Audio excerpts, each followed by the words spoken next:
Hi, I hope you are having a great day and getting ready for the holidays. And we've had some podcasts about that.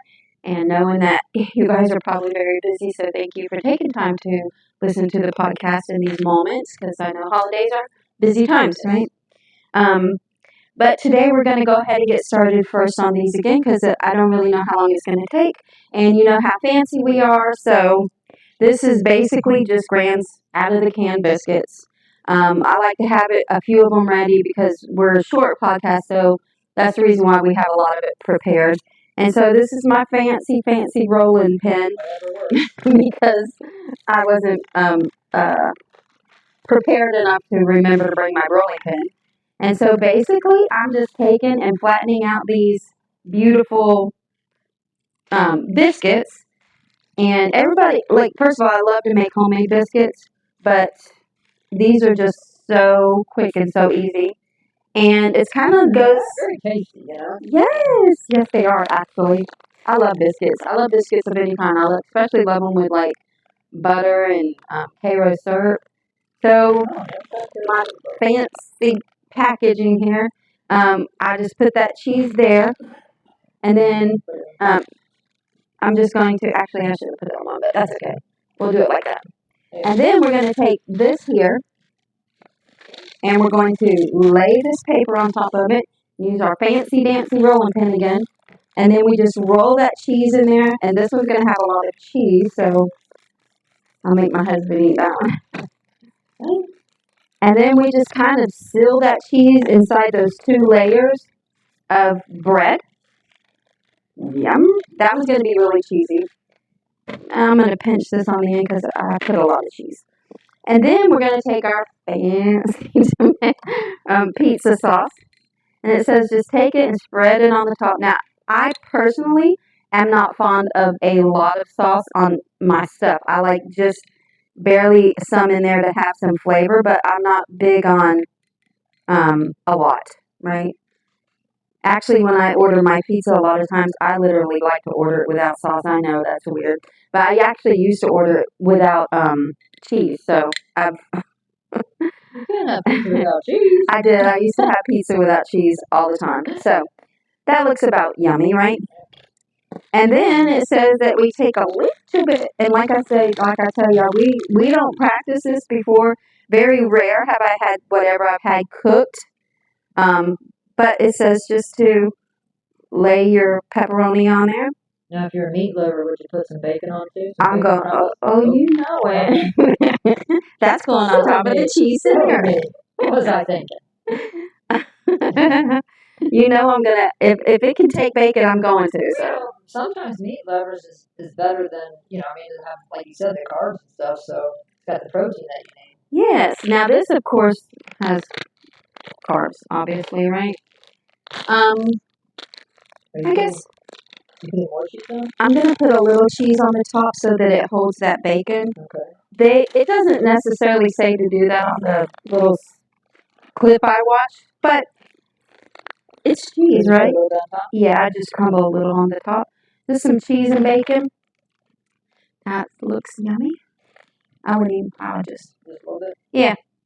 I think, of course, the more bacon you have, I know this is great English, the more bacon, the more better. Oh, yes. I'll put a little more on now. Yay, it looks so good. Everything. Everything. Okay, so we got the oven on 400. Yes. I'm going to, yeah. There we go. Yay, let's see what it does. I'm too excited. Okay. I shouldn't be this excited about bacon and biscuits. The rest of these are so easy. Even I can do them. Listen, that's what I've tried to choose for these last several podcasts because, well, it's the holidays, right? And all of us are busy. And so these are just quick little things that we can throw together, have a little munchy something. I'm not going to say that this is like dinner, but I mean, if you eat enough of them. But think about it, if you just did a little bit, like you said, appetizers, because you're saving yourself for the big meal, then you got a win-win. Everything should great and do something. Exactly. When you make something that quick, especially kids, right? When you make something that quick and it has pepperoni pizza or cheese on it. And it's healthier than Lunchables. Right? Just, I'm pretty sure. I mean, we could leave off one layer of the biscuits, but then we couldn't squeeze that cheese in. But you find them out, so it's less calories. Yeah, that's true. Anyhow, today, yeah. Anyways, today I want to talk a little bit about come as you are, and that everybody is invited to God's table. Everybody. And that's hard to swallow, right? Because I know that we can bring up these people who are, I guess for lack of a better word, just hellions, what people in the South would call them. I don't know what they would call them anywhere else, but I know that that's what we would call them. And they were raised hard. They, might have killed somebody. I mean, all the things, right? And I had somebody say, well, what about so-and-so? And it was a mass murder. And I was like, if he asks God for forgiveness, God forgives. Period. I know that's a hard subject, but grace is sufficient. Right. And that's a hard pill to swallow. It's hard for me to swallow, right? Now, I'm not saying that they don't have debt to society. I'm not saying that people do things wrong and they don't pay debt to society, all that stuff. What I do say is God's grace is sufficient. So you can take and run with that however you want to. And the hard pill to swallow is if we are made after God's image, if God's grace is sufficient, how come ours isn't? That's right. That's right. Which, I do understand that there is a level, because when somebody wrongs somebody that I love, it's very hard to find the grace to be forgiving, right? And I'm not perfect. Right now, there's a few people that's not on the top of my list, right, as being happy with. And in your corner, totally understand, right? But with what we were fighting, somebody that was being really hard towards us and really was causing a lot of issues found themselves in some of the same boat that we found ourselves in. And one of the first things I did was talk to my husband and say, I know from a human standpoint, it would be really easy for us to say that's what he gets, that's what he deserves. But the truth is, in that moment, I told my husband, I said, we have to find the grace to not say that. That was hard. Oh, yeah. Because I'm going to tell you, we have been through hell and back, but the and back is there, right? So, in all of that, God's grace is sufficient. That's the best way I know how to say it. And I don't wish that guy any more than I would have wished on us, The same love that I wish that they would show is the same love that I had literally for this same guy. That's the truth. But do you also pray that he would look inside himself and realize that he did not come about it as the same way that you and your husband did, and hope that he would, I don't know if repent's the right word, but at least show that grace to other people. And, because we all fall short, but we can also pick ourselves back up and do right for some of the wrongs that we have done. Absolutely. And there have been a lot of times that I sat and thought, God, with him going through some of this, I wonder if he really thinks about what he tried to do, and some of the stuff that, he's brought into the picture there. And, I don't know for him. I do know for me that when I heard about a lot of the stuff, I was just like, God, my heart goes out for him. It does. And so I say all that really to say, when Jesus broke bread at the Last Supper, every single one of the disciples were there, including the one that would deny him, right, and the one that would betray him. And so they were all welcome to his table, and he broke bread with them. And as my husband pointed out earlier, he even washed all the disciples' feet, not just the one that really was in need of having his feet washed. And so when I look at those things, how can when we take Jesus as the example, that he could give love and break bread and eat at the table knowing that one of them would betray him. And the interesting thing is, he knew, we may not know, right? So we have to, encompass everybody at our own table. That's right. And it's so much easier said than done to take the higher road and to be the bigger person. But in the end, man, it feels good. It really does.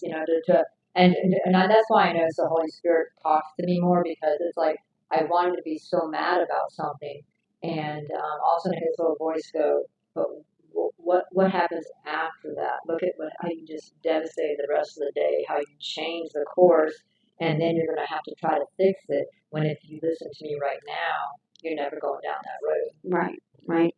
And experience is a good teacher. It's a good friend and it's a bad friend sometimes. Exactly.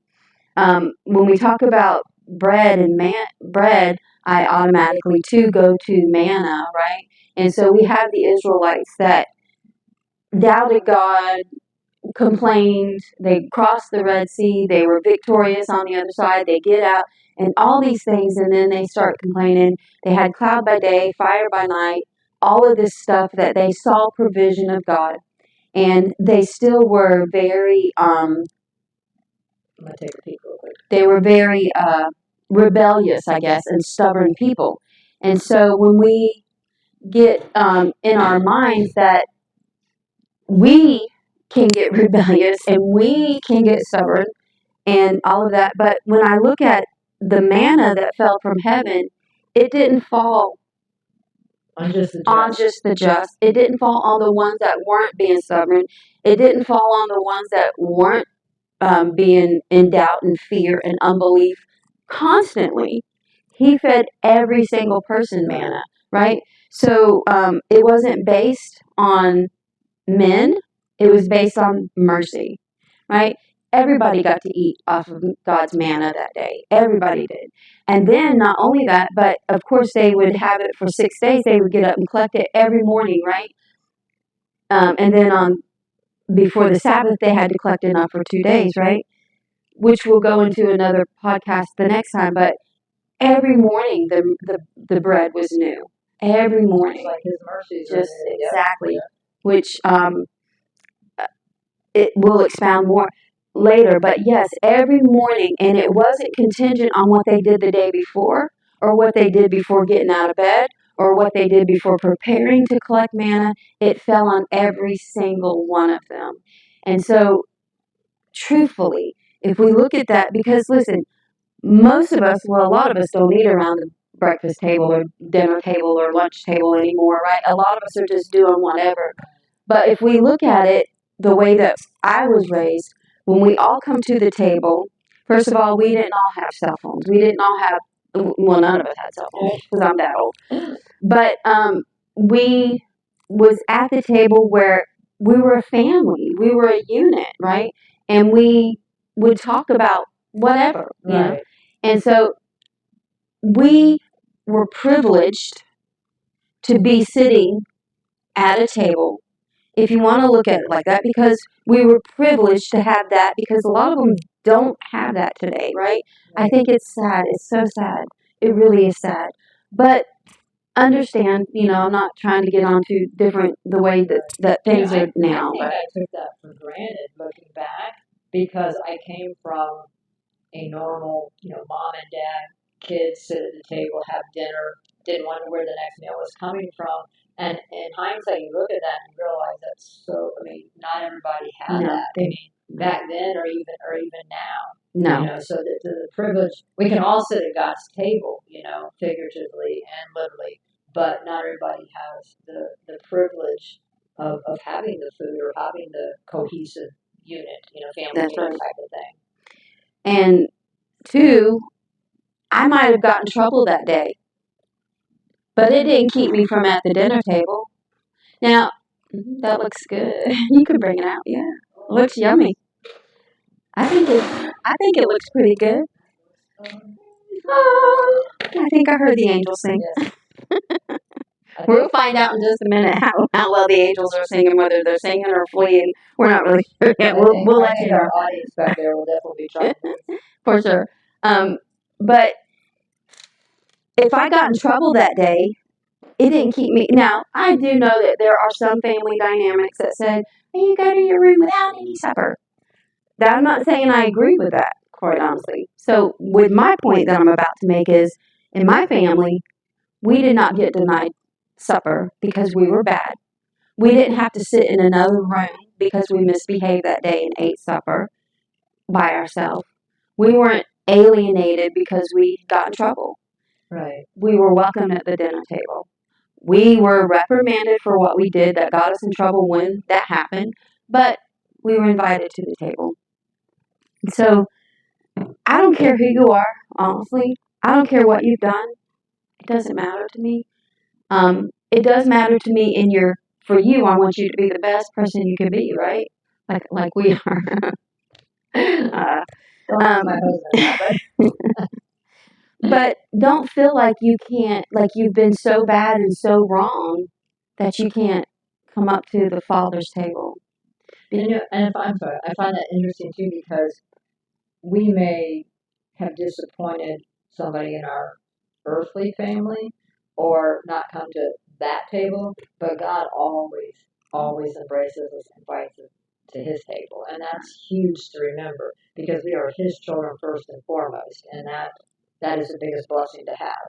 Well, if we go, all of us could go through our stuff in our family and feel not worthy at all, right? But He made us worthy. Absolutely. And so, one of the things that I have written down here is guilt will starve you. It will starve you of joy. It will starve you of peace. It will starve you of self esteem. It will starve you of so many things. But grace and forgiveness, even of yourself, will feed you. It'll nourish you. And if we take the posture of, well, they're not welcomed at my table, well, they're not welcomed at my table. Who would we have sitting at our table? True. 2 people in our family, and that's it. And if we don't think they're worth sitting at our table, why do we think we're worth sitting at God's Somebody, table? that's right. And one of the things that you said and your husband has said several times is, I am. Okay, so if God is I am, then I can't say I am unworthy, I am something negative, because we're taking away from God who is the I am. And that really opened up my eyes because no, none of us are worthy. But if we're His children, we have to believe we're worthy. That's right. You know, and then we have to, our character and our heart has to come through us in that way. Well, in ourselves, yes, we're not worthy in ourselves, but in Christ, He has made us worthy, right? Our righteousness, it says, like you're alluding to, our righteousness is as filthy rags, but His righteousness has made us worthy. And so, thank God for His grace. We'll probably cut a minute or two sooner today, but when you're preparing and when you've got the holidays coming up, and you know what? Have grace even for the family members coming over that you may have an issue with, or or they may have an issue with you and you don't even have an issue with them. You might not even have known what you've done wrong, but it's hard to find grace when somebody's irritated with you and you don't even know what it is for. And so find grace. Find grace, like they say, who's going to say grace? And that's our cue to like reach down and say a prayer, right? But who's going to say grace? That would really be my question today is not who's going to pray over the food, but who's going to say grace? And who's going to show the grace? Grace at the table. You're going to cut it open and see? We're going to see like the cheese inside, right? I hope it's so yummy. We might even have to cut a bite off of that one. Oh, yes. Oh, yes. That looks so good. Look at that cheese. Ooh, we might have to cut a bite off that. I don't know. Sorry. Also. So this is going to be so easy to make, and you're going to look so good to your company. And listen, I'm sure if you have kids, they're probably going to love this. I'm going to have to like just cut off a little bite here. Yeah, try it. I'm going to have to try this because it just looks so good. It's hot though, but who cares? Yep. So good. So good. Have a great day on purpose.